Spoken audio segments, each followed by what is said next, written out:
I hope that you're having a great Pentecost 90. And however this first month has gone, today take the opportunity to rely in a new way on the Holy Spirit for what He wants to accomplish in you throughout this process. In an earlier video, Peter Herbeck made note of the fact that our commitment to these disciplines is not an end in itself. As men especially, we can tend to be goal-oriented people. So it'd be very easy for us to go through this process and just think of a series of tasks and check boxes to get through and a process to accomplish and get to the other end and say, look what I did. But obviously that's not the most important part here, is it? It's not what we're doing, but it's what God is doing in us. And thus, the process is important. Each opportunity that He puts in front of us and our full embrace of that opportunity, that's really what this is about. I found it helpful in this process, as well as when my men's group and I were doing Exodus 90, to keep the cardinal virtues in mind, because they give us this great framework for understanding the importance of not just what we do, but how the effects of each thing that we do, how they affect who we're becoming.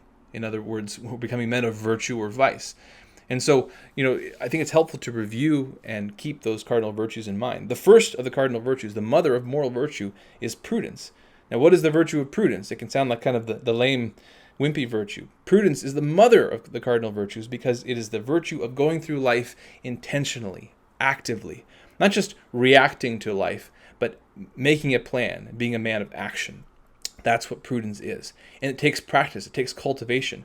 And so as we adopt these disciplines, these ascetics, and we keep to them and we make a plan for how we're going to live them out, we're practicing prudence day by day.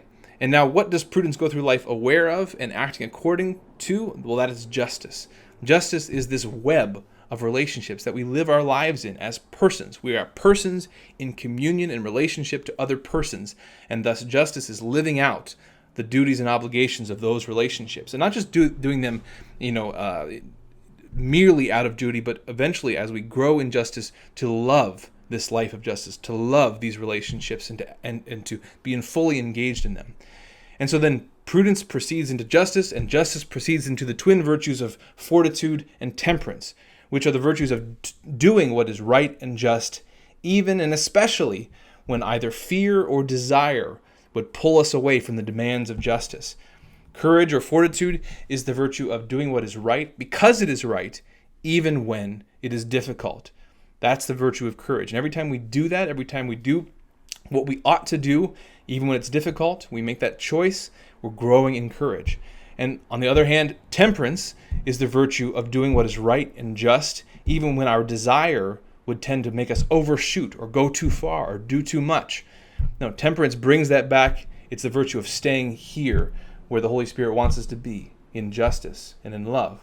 And so keep that framework of the cardinal virtues in mind, because all throughout this process, through the daily commitment to prayer, the examen, the Friday fast, the holy hours, and the rest of that we're practicing here, we're not just trying to get through this process to the end, but each opportunity we're taking to allow the Holy Spirit to grow in us prudence, a life of intentionality, justice, a love of relationship and acting accordingly, acting rightly according to those relationships. And then fortitude and temperance, keeping us there in justice and in love, whatever fear or desire might threaten to take us away from that. So I wish you well on the rest of your Pentecost 90. God bless you all.